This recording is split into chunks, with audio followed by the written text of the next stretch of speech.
안녕하세요. 동포세계 김용필입니다. 네, 오늘은 3월 13일 수요일입니다. 네, 오늘은 4월 10일 총선을 앞두고 있는 그런 시점인 만큼, 네, 총선과 관련돼서 우리 동포분들 얼마나 관심을 갖고 있는지 좀 궁금하기도 합니다. 이제 한 달도 채 남지 않았습니다. 보니까 이 각 지역 인형 국회의원 후보들이 거의 대부분 결정이 된 곳이 많아지고 있죠. 여기에 이제는 비례대표를 이제 누구를 세울 것이냐, 뭐 요거만 좀 남아있는 그런 상황이 아닌가 봅니다. 우리 동포분들이 많이 거주하고 있는 지역, 또 제가 살고 있는 지역, 이 서울 구로구 지역이나 또 가까이 있는 뭐 영등포 지역, 또 금천구 지역, 뭐 이런 것도 이제 후보가 거의 다 이제는 정해져 있어서요. 이런 본격적인 선거전에 이 돌입을 하는 그런 분위기를 볼 수 있습니다. 그래서 각 후보들이 이 선거를 치르기 위한 선거 사무실을 이렇게 개소식하는 소식도 종종 이렇게 들려오고 있습니다. 그래서 이 각 후보마다 이 한 표라도 더 얻겠다 이렇게 하면서 정말 이 젖먹던 힘까지 다 쏟는 이 총력전이 이 본격적으로 시작될 것으로 보입니다. 여기에 뭐 영등포, 구로구, 금천 또 우리 동포분들이 많이 거주하고 있는 그런 지역, 뭐 중국 동포들에 대한 특히 한국 국적을 취득한 이 유권자가 많이 있는 그런 지역에서는 이 동포들의 표심을 잡기 위한 그런 관심도 그 어느 때보다 또 높아질 거라고 생각합니다. 그래서 벌써 여기저기에서 뭐 저한테도 이 전화가 옵니다. 그래서 저한테 오는 전화는 이 동포들을 위해서 무엇을 공약으로 내걸면 좋겠냐, 뭐 이런 문의를 해옵니다. 그래서 좋은 공약, 이 동포들을 위한 그런 내용이 있으면은 좀 알려달라. 네, 그래서 맨날 이 선거 때만 되면은 이렇게 쉽게 들을 수 있는 거죠. 이 과거에는 이렇게 동포들의 뭐 연락처라든가 어떤 리스트 이런 걸 많이 달라고 그러는데 요즘은 좀 그런 거를 요청하는 건 없습니다. 아마 그런 거는 나중에 또 문제가 될 수가 있기 때문에 그런 거는 이렇게 잘 요구하는 것 같지는 않은데요. 어쨌든 이 동포들을 위해서 무엇을 내걸면은 그래도 동포들이 관심을 갖고 한 표라도 더 줄 수 있겠느냐, 뭐 여기에 관심 갖고 이렇게 문의를 해 옵니다. 뭐 문의가 없는 것보다는 그래도 좀 반가운 소식이 아닐까 이렇게 생각이 드는데요. 네, 그래서 이 거창한 것보다는 그 지역에서 좀 관심을 가질 만한 것, 동포들이 실제적으로 어떠한 이 불편함을 갖고 있는지, 뭐 그런 거에 대해서 좀 관심을 갖고 이 구석구석을 이렇게 살펴보는 그런 노력들이 좀 필요하지 않나 이런 생각이 듭니다. 그래서 이 구로구 지역을 한번 좀 생각을 해봤습니다. 이 구로구 지역. 네, 구로을 지역인데요. 여기에 가리봉동, 뭐 구로 2동, 또 구로시장이 있고, 또 여기 대림역 쪽, 이 신도림역, 뭐 이런 쪽으로 끼고 있는 그 지역이죠. 근데 여기 이제 구로시장 쪽에 보면은 이 구로리 공원이라고 있는데요. 거기는 정말 이 아침, 저녁마다 아주 그 동포 노인들이 아주 즐겨 찾는 그런 공원이었습니다. 이 자그마한 공원이지만 어린이 공원이었죠.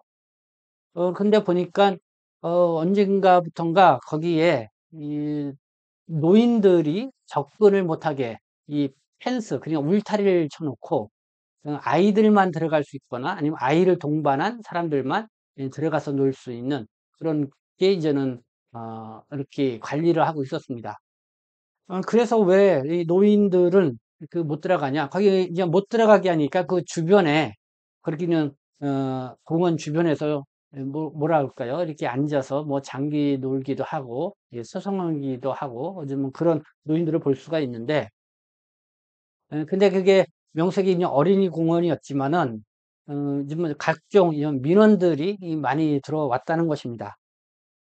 그러니까 노인들이 뭐 옹기종기 모여서 장기도 두고 또 뭐랄까요? 이 포커도 치기도 하고 또 심지어는 또 음악을 틀어 놓고 아침 저녁으로 여러 명이 모여서 이 집단무라고 하죠. 특히 중국 동포들이 그냥 그런 경우들이 많이 있는데 그러다 보니까 이 시끄러운 부분도 있고, 그리고 아이들이 와서 접근하려고 하면은 이렇게 노인들이 그렇게 뺑 둘러 앉아서 또 이렇게 지나고 그러니까 아이들이 좀 이렇게 와서 놀기에는 좀 뭐한 뭐 그런 것이 있어서 그런지 이 민원이 많이 발생을 했다는 것입니다.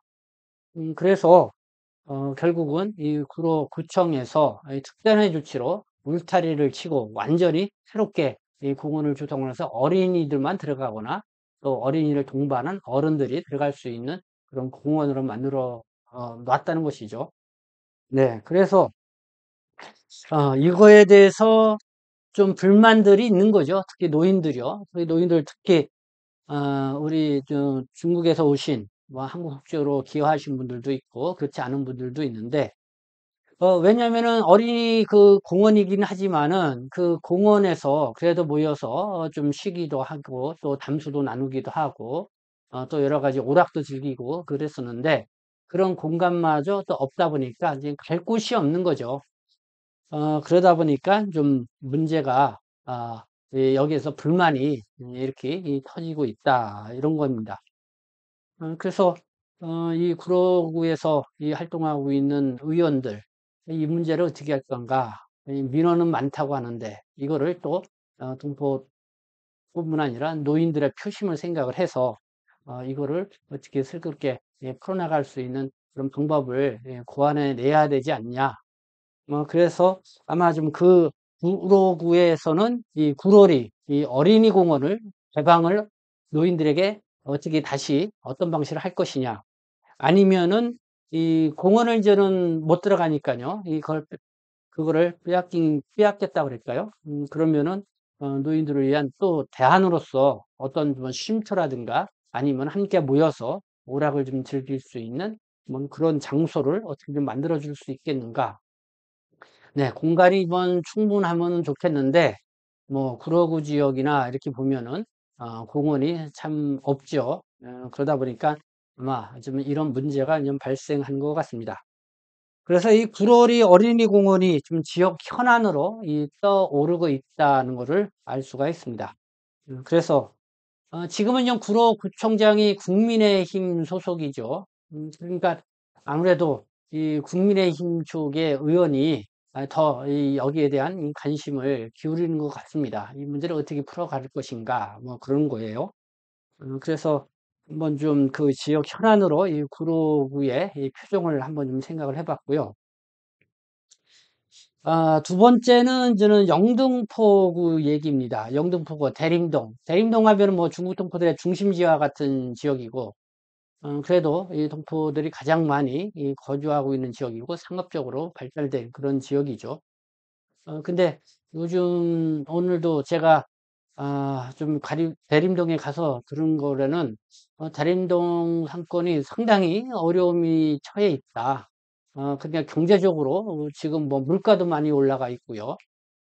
그리고 또 그런 상황에서 상가 월세는 또 건물주들이 올리기도 하고 그래서 이중 삼중으로 어려움을 갖고 있다.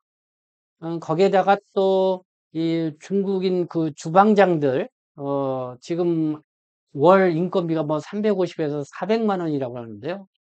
지금 식당들마다 이 소비가 위축됐기 때문에 이 장사가 잘 안 되는데 그 이상 이렇게 월급을 주면은 안 간다 하니까 이 주방장도 구하기가 어려운 그런 상황입니다.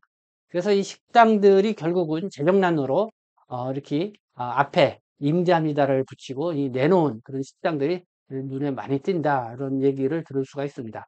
이렇게 이제 경제적으로 어려움을 가장 먼저 실감할 수 있는 지역이 영등포구 이 대림동 지역이 아닐까 이런 생각이 들고 그래서 이런 경제적인 지역 경제의 활성화를 위해서 과연 어느 후보가 거기에 대한 해안을 내놓을 것인가 뭐 그런 부분이 좀 우리가 주목해 볼 수 있는 거고 구로구에서 이 어린이 공원 둘러싼 이 노인들이 못 들어가서 어디 있을 곳도 없어서 참 고민이 많다.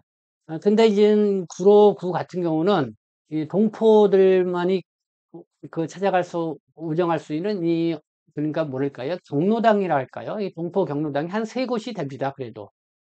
그러나 이 영등포구, 이 대림동을 중심으로 영등포구에는 이 동포 경로당이 그냥 한 곳밖에 없죠. 그렇기 때문에 이 영등포구 쪽에서는 이 중국 동포들, 이 한국적으로 귀화하신 분들이 원하는 거는 이 경로당을 그래도 동마다 하나 정도씩은 이렇게 설립을 해달라고 하는 그 요구들이 좀 있다. 이런 얘기를 들을 수가 있었습니다. 네, 그리고요. 세 번째로는 오늘 이 전국동포 유권자 총연합회의 박성규 의장님과 잠시 인터뷰를 가졌습니다. 이 중국 동포들 중에서 특히 이미 한국 국적을 취득했는데 그 배우자가 아직 한국 국적이 아닌 경우, 그래서 한국 국적으로 좀 기화를 해야 되는데 좀 기화 조건이 너무 까다롭다. 뭐 재정적인 능력은 둘째치고라도 쉽게 말해서 이 기화 시험, 그 시험이 어느 범위에서 어디에서 나오는지 그것조차도 명확하게 있지 않아서 이 기화 시험 공부를 한다는 것도 상당히 어떻게 해야 될지 이게 막막하다는 거죠. 그러니까 기하 시험 아무리 책을 사서 공부해도 그 책에서 나오지 않는 다른 범위에서도 문제가 나오기 때문에 이 기하 시험 준비하는 것도 막막하다 이런 얘기를 하고 있고, 그리고 거기다가 이 면접 시험도 그렇다는 것이죠. 이 면접 시험도 뭐 요즘 애국가인가요? 이것도 뭐 애국가 가사를 뭐 사절까지 외우는 거는 기본이기는 하지만은 그거를 정말 잘 또 부르지 못하면 그것 때문에 또 탈락되는 뭐 그런 상황도 있는지요. 뭐 하여튼 그렇게 좀 까다롭게 보는 그런 측면도 있는 것 같습니다. 그리고 이렇게 이 영주 자격을 갖고 계신 분들 중에서도 이제는 한국 국적으로 이제 취득하고자 하는데 역시 이와 같은 문제로 이 국적 취득이 어렵다고 하면서 이 국적 기화 한국 국적으로 취득을 좀 문턱을 좀 낮춰달라라는 그런 요구가 많이 있다. 그래서 이런 부분은 좀 국회에서 국회의원들이 이 국적법 개정이라든가 뭐 이런 거를 통해서 이제는 풀어가야 할 그런 과제 중에 하나인데 과연 이런 것도 좀 목소리를 좀 내면은 그 지역에서 이 출마하는 국회의원 후보들이 관심을 갖고 이 공약으로는 내걸 수 있는 그런 상황들이 아닐까 이런 생각이 듭니다. 네, 그러나 이렇게 중국 동포들이 항상 또 이런 요구사항이 있지만은 항상 좀 조심스러워 하죠. 왜냐면은 이런저런 또 요구를 하게 되면은 여기에 또 역풍이 불어서요. 그래서 오히려 가만히 있는 게 낫다고 이렇게 생각하시는 분들도 더러 계시기도 합니다. 그리고 또 그런 역풍을 또 우려해서 이렇게 동포들을 위한 이 공약을 내걸고 싶어도 이렇게 후보들이 선뜻 이 공약을 내걸지 못하고 그냥 이렇게 눈치만 보는 그런 상황들도 좀 있긴 하는데요. 그래도 이제는 이 한국 사회가 이제는 이민 받아들여야 되는 그런 시대고 또 여러 가지 이전 동포 정책에 있어서도 많이 완화되고 이 국민적 어떻든 그런 동포들을 좀 포용해야 된다는 그런 의견들도 많이 좀 높아지고 있는 그런 상황인 만큼 우리 후보로 나와 있는 국회의원님들도 보다 그 지역의 이 동포들의 표심을 얻기 위해서 보다 정말 현실적이고 또 요구하는 이런 사항들을 귀담아 들어서 공약으로 과감하게 내걸었으면 좋겠다 이런 생각을 가져보게 됩니다. 네, 여기에 대해서 또 여러분들이 이번 국회의원 후보들한테 우리 이 지역에서는 이런 거를 이 공약으로 좀 내걸어 주십시오 하고 이 제안할 수 있는 그런 내용들이 있으면은 또 이렇게 저한테 알려주시면은 제가 또 적극적으로 또 방송으로나 또 이걸로 알리도록 하겠습니다. 네, 어쨌든 저는 4월 10일 총선, 네, 이걸 앞두고 그래도 요 기간 동안은 우리가 목소리를 낼 수 있고 우리가 이 주인이다라는 그런 생각을 가질 수 있는 유권자들 알 수 있는 그런 기간이죠. 또 뭐 총선이 끝나면 어떻게 될지 모르겠지만은 그래도 이때는 우리가 그런 목소리를 낼 때는 좀 낼 필요가 있지 않나 이런 생각합니다. 네, 앞으로도 계속 관심을 좀 기울이고요. 이와 관련돼서 오가는 얘기 여러분에게 전해드리도록 하겠습니다. 네, 지금까지 시청해 주셔서 감사합니다. 저는 동포 섹시임 대표 편집장 김명필이었습니다.